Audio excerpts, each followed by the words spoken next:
Let me just finish up this drawing I started like 12 years ago really quick.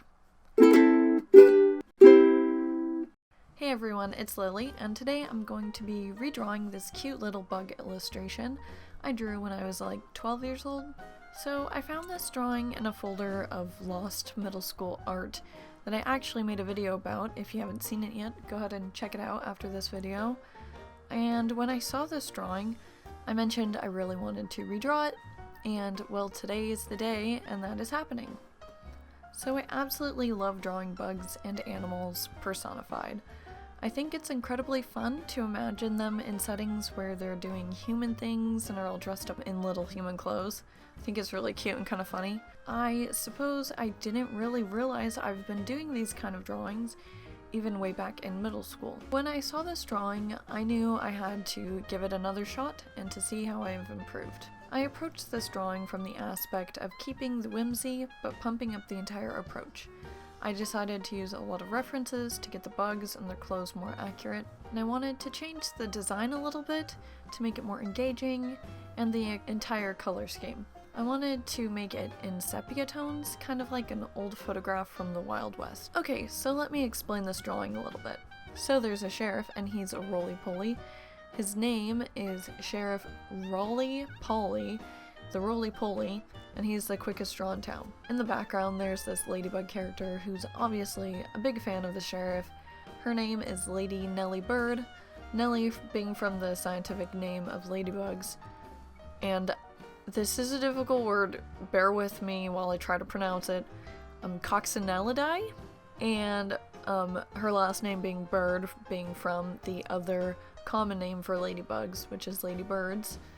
And so when redesigning these characters, I wanted to make them look more detailed and accurate while still maintaining their human-esque appearances, like facial hair and ruffled dresses.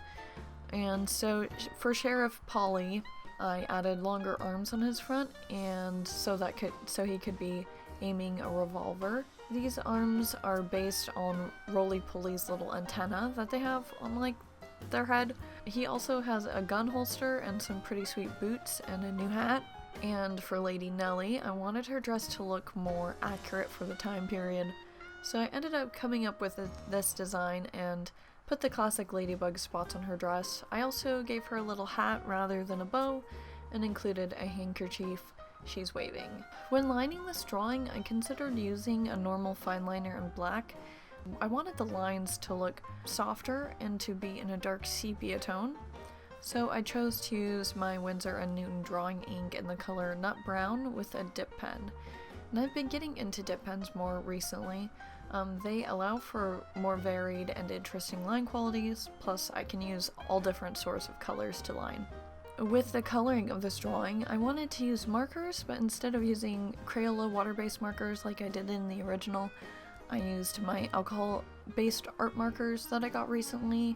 They're the Parkoo ones that I did a video about. If you haven't checked it out, you can check out that video too.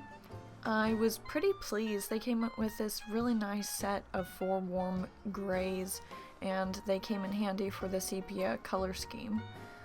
I think my favorite parts to color in this piece were the parts where I got to try out some blending, like on the hat, his boots, and the shine of his exoskeleton. Also, the glasses turned out pretty nice too.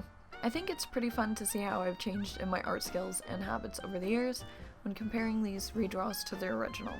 It goes to show that improvement in art really just takes time and practice. Anyway, thank you so much for watching my video. I hope you have a fantastic week, and I'll see you in the next one.